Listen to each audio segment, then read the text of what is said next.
Peace and blessings to the chosen, Shalom. First and foremost, giving all praises, glory, and honor to Yahweh Bashem Shai, double honor to the elders and apostles of Great Millstone. Salutations to the Akim pushing the truth with their charity and sincerity, risking their lives and freedom to do so. I'm the brother Yalad, and this epistle is life after death. And the subject is the regeneration. So I'll start with Matthew 19:28 says, And Yahweh Shai said unto them, Verily I say unto you, that ye which have followed me in the regeneration, when the Son of Man shall sit on the throne of his glory, ye shall also sit upon 12 thrones, judging the 12 tribes of Israel. Now, I'm pretty sure I got that regeneration right here. It should say G38. 24. Yep. G28. Alright. G38:24 says new birth, reproduction, renewal, recreation, regeneration. It says the production of a new life, right? Now, you can also be reborn in the spirit, but this is talking about rebirth. And it says spiritual next to it, but rebirth is the real actual rebirth, like as in carnal. It's in a physical thing. We'll get it in etymology. Regeneration says the act of regeneration, producing anew. Says re is again, and gen is to give birth, beget, but basically live again, right? Bring forth again. Because there's nothing new under the sun. So you've been here a couple times before. This is basically what I'm saying. And I'm just trying to back it up with the sources of the etymology and the blue letter. And then gene goes in the beget, birth, and I say i.e. life, basically, because that's what brings forth life. Birth and begetting, consummating brings forth life, but we say birth and begetting for the gene. So this is Matthew 16:28. Verily I say unto you, there be some standing here who shall not taste of death till they see the Son of Man coming in his kingdom. And we have to understand that the apostles and the disciples at that time that were listening to the Lord say this, and this is in red letters. If you go to the precept, it's in red letters. So Yahweh Shai really said it. Forgive me. He said it to his followers, and they all perished in the flesh back then. So that can only mean that they're coming back, and on that time that they come back to see the Lord return and bring the kingdom, they're not gonna die. They're gonna, receive salvation and be beamed up. Right? It says, even in 2nd Esdras 14:35, for after death shall the judgment come, when we shall live again. Right? That's something that should just be highlighted. We shall live again. That part right there. Just go ahead, just underline that, and then go ahead. Yeah. Because that part need to be highlighted. Okay. And then shall the names of the righteous be manifest, and the works of the ungodly be declared. Right? So it says you're going to live again, basically. After death.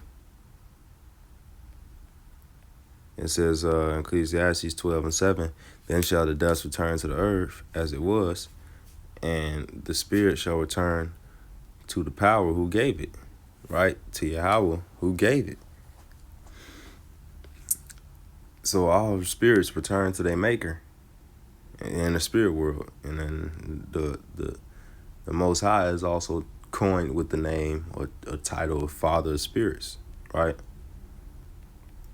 Ecclesiastes 3:20 says, all go into one place, all are of the dust, and turn to the dust again. Who know it? The spirit of man goeth upward, and the spirit of beasts that goeth downward into the earth. Right. So the spirit goes up into the spirit world when it's time to, give up the ghost.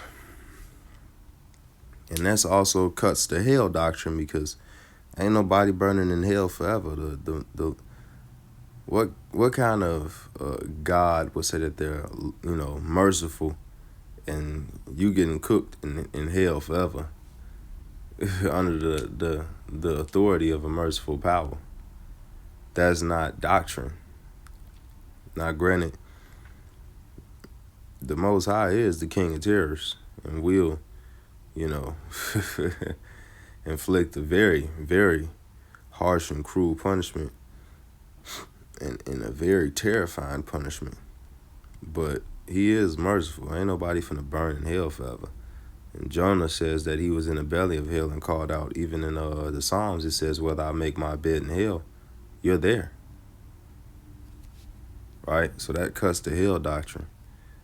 And I'm showing you basically that you are regenerated. You are reincarnated through the scriptures. Right? There is life after death, as it says right here in the scriptures. And I'll just get the bed in hell because I think it's just necessary since I said that. If I ascend up into heaven, thou art there. If I make my bed in hell, behold, thou art there. So how could Yahweh or Yahweh Shai be in hell? Hell is here. In fact, even in Genesis, it says that in the beginning he made the heavens, plural, heavens, and the earth. So that hell doctrine is just, hell is a state of affliction here. Hell is you come back in the reincarnation, because in your past life you've been doing so much wickedness. You come back in the reincarnation, and you gotta suffer a certain affliction or certain trials and errors for your past life, and coming into your new one. And they understood that, and I'm bringing that out in that John. It says John 9:1, and as Yahweh Shai passed by, he saw a man which was blind from birth, and his disciples asked him, saying, Master, who did sin, this man or his parents, that he was born blind? Yahweh Shai answered, neither hath this man sinned nor his parents, but the works of Yahweh by Hashem Yahweh Shai should be made manifest in him. So the beautiful thing about this account right here, I really love this account, is that one, we understood regeneration back then. We understood that you come back, and that's why the disciples had asked him. He said, what does man do to sin that he was born blind? Like what sin did he sin that he was born blind? How can you sin before you were born unless you had a previous life?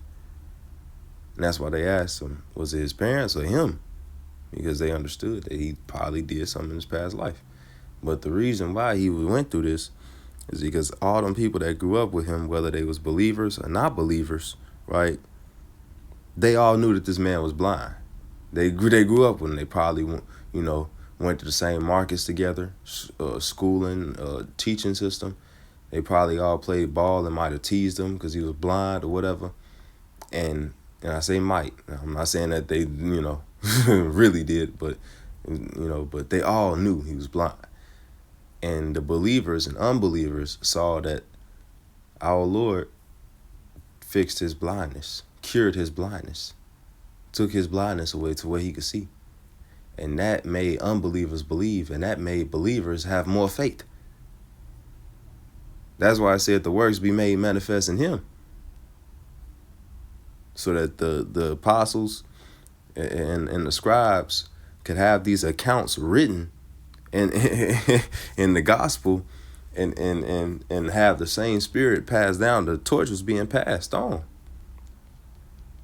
Right? And it had to be passed on so we could get this information right back in the regeneration and be preaching the same message right here today before you. Yeah. So yeah, there's no new thing under the sun. Right? Not even new spirits. We've been here for quite some time. Lord willing, this was edifying. I want to give all praise and glory unto Yahweh, Ba'ashem, Yahweh Shai. Shalom.